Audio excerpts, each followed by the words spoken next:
Hər birinizə salam. Sizlərlə yeni bir ədəbiyyat izahında daha birlikdəyik. Çox keçmədən dərsin izahına başlayaq. Lakin çox kiçik bir xatırlatmam olacaq.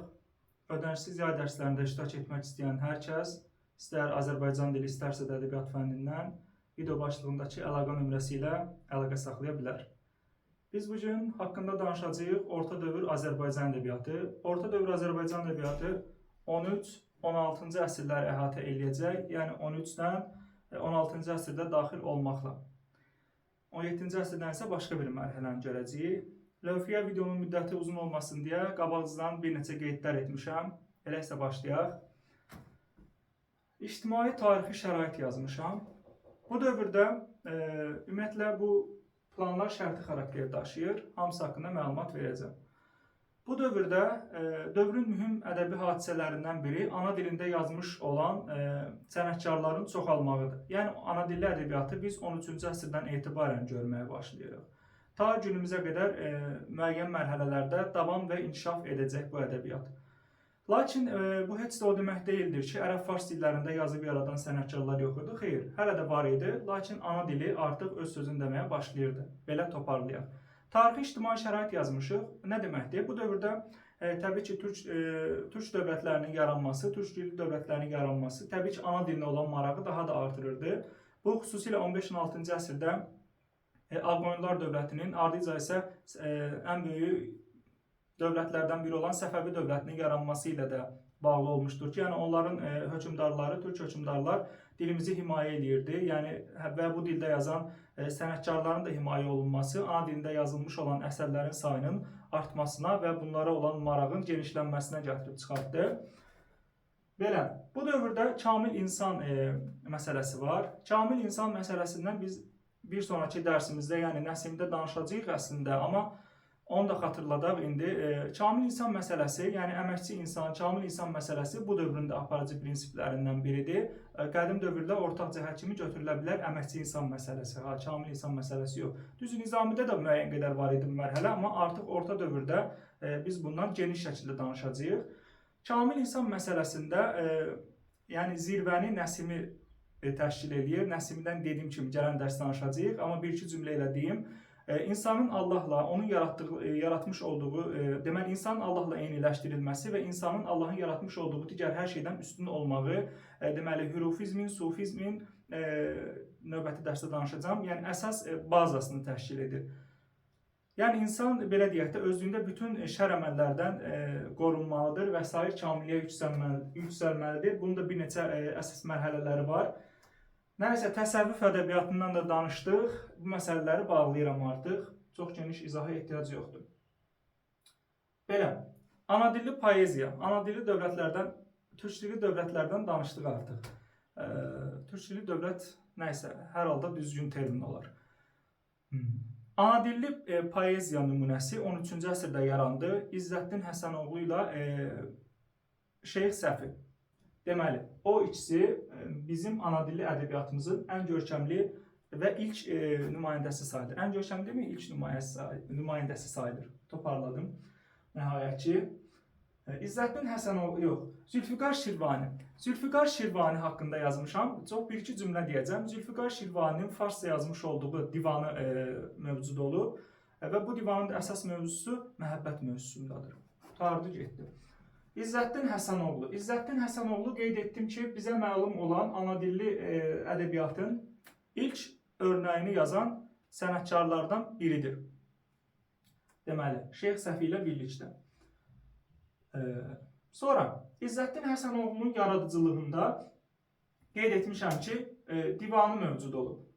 Divanı mövcud olub və bu divan Azərbaycanda və Rum ölkəsində məşhur olub. Lakin təbii ki, əlimizə gəlib çatmayıb. Mənbələr sadəcə bu haqda məlumat verir. Anadilli divanının olması ilə bağlı. İzzəddin Həsənoğlunun yaradıcılığından dövrümüzə 4 şeir nümunəsi gəlib. Deməli, bunlardan 3-ü doğma dilimizdədir, yəni türkcədir. Bir dənəsi isə farscadır. O da Çekonem nə üçün qəzəlidir? Adım bilməsəz də olar, sadəcə məlumat üçün dedim. Deməli, İzzəddin Həsənoğlu yaradıcılığında təbii ki, əsas biz gücü apardı könlümü qəzəlinə verməliyik. Burada apardı könlümü qəzəlinin belə deyək də, yəni qəzəli olduğu şəkildə əzbərdən bilməyimizə ehtiyac yoxdur. Burada sənətkar gözəli, deməli, sevdiyi gözəli gözəllərin başçısı adlandırır. Ümumiyyətlə, İzzəddin Həsənoğlunun da yaradıcılığında ilahi eşq və dünyəvi eşq məsələsi var. Apardı könlümü qəzəli birbaşa olaraq ana dilində və ilahi eşqin təcəssümünə aid həsr olunan qəzəllərdən sayılır. Deməli, sevgilisini gözəllərin başçısı adlandırır, ana dilində yazıb, mövzusu nədir, realdır, dünyəvidir, yəni yoxsa ilahi eşqdirmi, yəni bunlara əsasən fikir verəcəksiniz. Belə. İzzəddin Həsənoğlu'dan bu əsas 3-4 cümləni qeyd etdik. Uzun-uzadı danışmağa mən sevmirəm danışmağı. Dastan Əhməd Tərami əsəri və Qul Əlinin Qissə-i Yusif. Onları bir vermişəm ki, bunlar epik şeir deməli örnəklərimizdə ilklərdən hesab olunur. Hər ikisi 13-cü əsrə aiddir.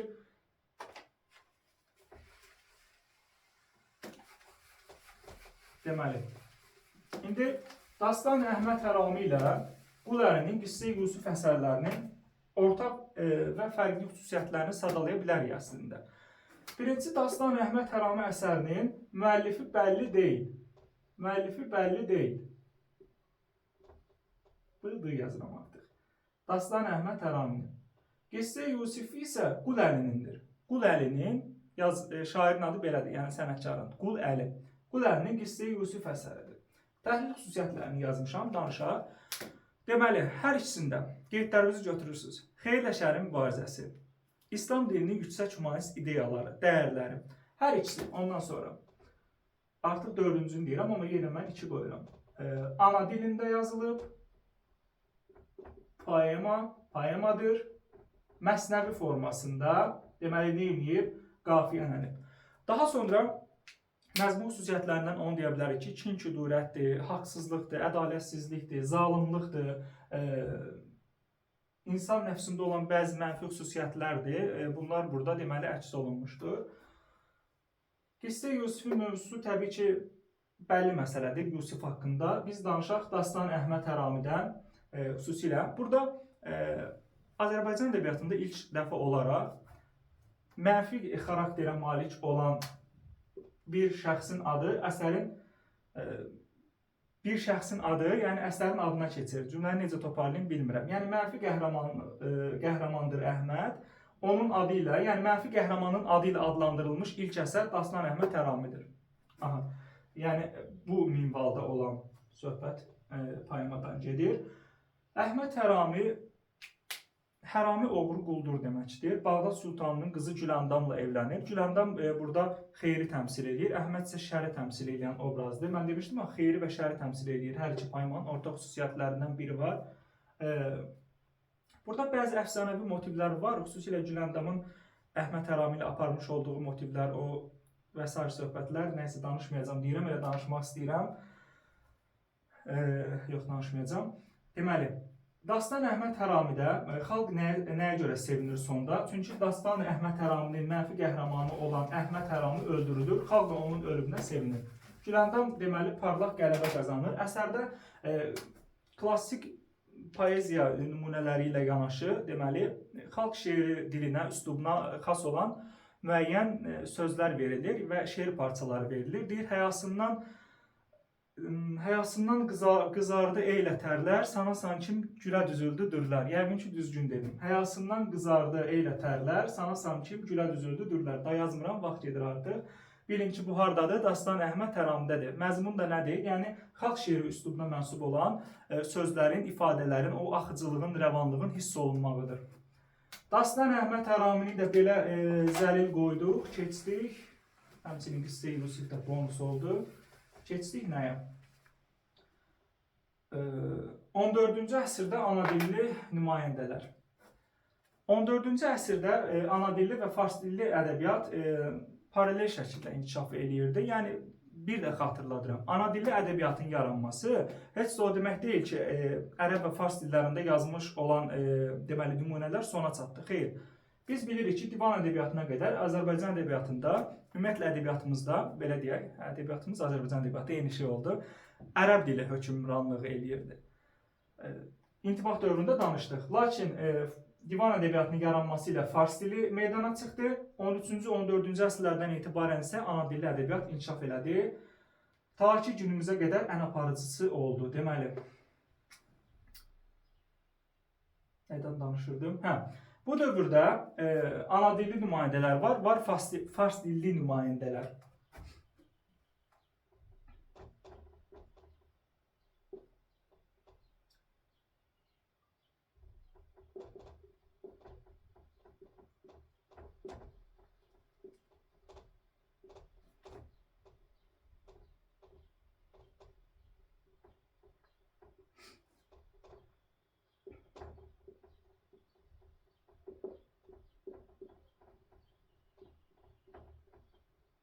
Deməli, Marağalı Əhvədinin Cami-Cəm və Dəhnamə əsərləri, Əsər Təbrizinin Mehr və Müştəri əsərləri, bir də Arif Ərdəbilinin Fərhadnamə əsəri bizdə nədir? Fars dilində yazılmış olan əsərlərdir. Ana dilində yazılmış olan əsərlər iki dənədir. Suli Fəqih və Mustafa Zərir. Əsərlər deyəndə yine bunlar yaradıcılardır. Mustafa Zərir. Yusif və Züleyxa əsərlərini yazırlar. Ayrı-ayrılıqda. İkisi birləşib bir əsər yazmır. Yusif və Züleyxa əsərlərini yazırlar.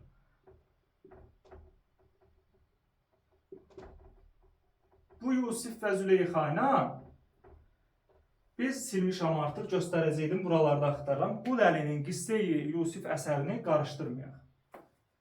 Müəyyən o xətləri oxşardı, düzdür, mövzu etibarilə, amma hər üç sənətkar özünə məxsus şəkildə işləyir. Ümumiləşdirək, Arif Ərdəbili Fərhadnamə əsəri, Əsər Təbrizi Mehr və Müştəri əsəri, Marağalı Əhvədinin Cami-Cəm və Dəhnamə əsərləri farscadır. Nizami ədəbi məktəbinin davamçıları hesab olunurlar. Hər burada verdiyim deməli 4 əsər poemadır, məsnəvi şəklində qafiyələnib, yəni ikilik şəklində. Bu məqamlara biz birdən orada fikir verək. Sonra Suli Fəqih ilə Mustafa Zərrin də Yusif və Züleyxa əsəri deməli 14-cü əsrə aid ana dilli epik poeziya deməli örnəklərini poemadır, belə deyək. O biraz bizi çaşdırması.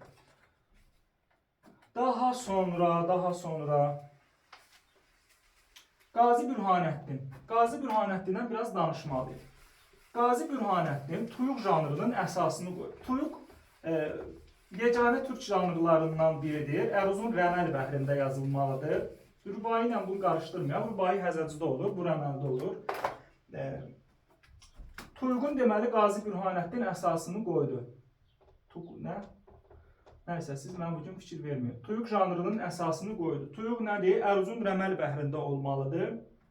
Tuyuğun elə deməli, əslində forma məzmun xüsusiyyətləri Qazi Bürhanəddinin yaradıcılığı üçün bütün dövrü üçün xarakterik ünsürlərdən sayılır. Nəyə görə? Çünki Qazi Bürhanəddin ictimai və siyasi həyatı əks etdirməkdə özündə güclü bir meyil hiss eləyirdi. Yəni ictimai və siyasi proseslərə dərindən bələd idi. Zaten o dövr bəhs etdiyimiz dövr, yəni 14-cü yüzillik məlum o Azərbaycan tarixində baş vermiş hadisələr, qırğınlar, yəni həmin dövrə təsadüf edir. Yəni o da bir türk sənətkarı kimi bunlara o necə deyirlər, kayıtsız qalmadı.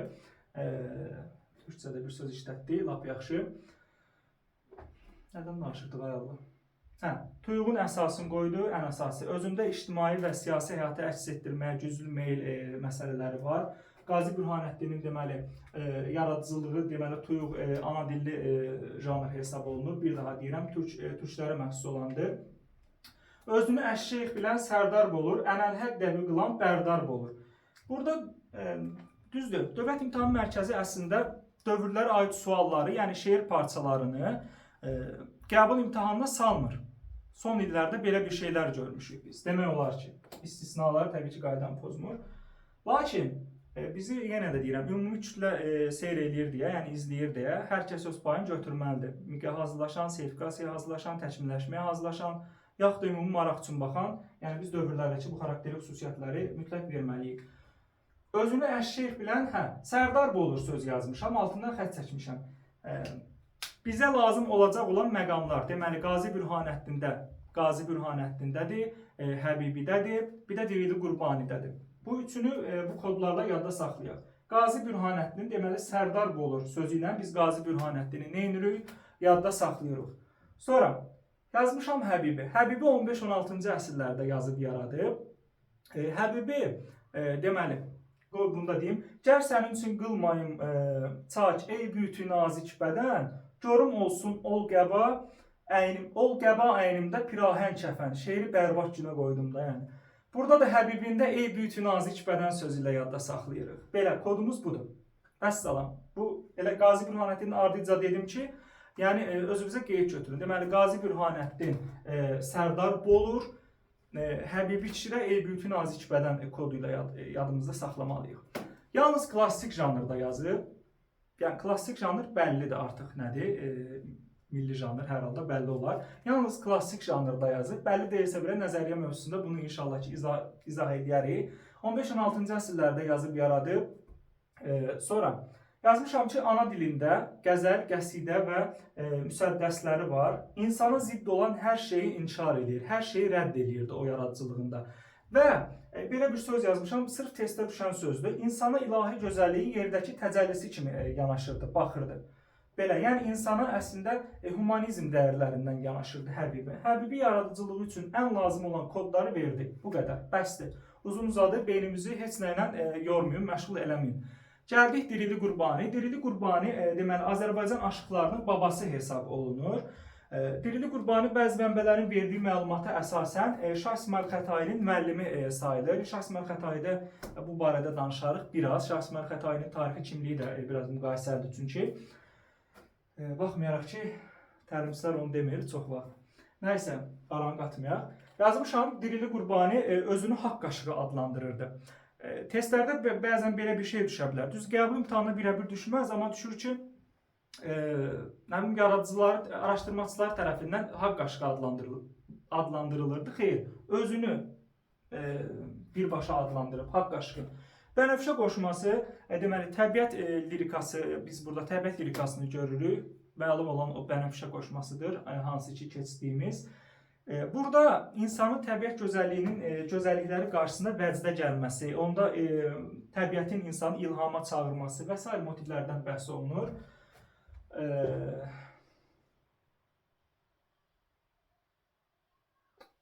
Bu arada bir şey də deməyi unutdum deyəsən. Arif Ərdəbilin Fərhadnamə əsəri 2 hissədən ibarətdir. Birincisi Bahadur xana həsr olunub, Təbriz xanı Bahadur xana. İkincisi isə səhv etmirəmsə Şirvan hökmdarı Huşəngə həsr olunmuşdur. O məlumat da qəfil adıma gəldi, amma bir elə üstündə durmayın. Nəysə, qayıdır xara, Dirili Qurbani fikriniz burada olsun. Mərd odur ki, işin tutan mərd ilən, ər istəsən keç namərddən ərd ilən, rəmz anlayan, söz düşünən, dərd bilən, aləmlərdə şöhrətlənir, bəllənir. Deməli, burada da mərd odur ki, kodu ilə yadda saxlayırıq. Qazi Bürhanəddində Sərdar Bolurla mərd oduru qarışdırmayaq. Mərd sözü hardadır? Mərd bax, Dirili Qurbani kişidədir. Vəssalam. Haqsızlıq, ədalətsizlik, deməli, ictimai motivlər, eyiblər və s. bütün məqamlar Dirili Qurbani üçün də xas olan xüsusiyyətlərdən biri hesab olunur. Və onu da qeyd edək ki, Dirili Qurbani Şah İsmayıl Xətaiyə müraciətlə yazmış olduğu əsərlərin qoşmasının birində özünün dərd əlindən fəryada gəldiyini ifadə edir. Gəraylısında yox, qoşmasında. Testdə bəlkə 10 dəfə bizi çalışdıracaq. Belə. Orta dövr Azərbaycan ədəbiyyatının da sonuna gəldi. İzləməyi və bəyənməyi unutmayın. Sağ olun, təşəkkür edirəm.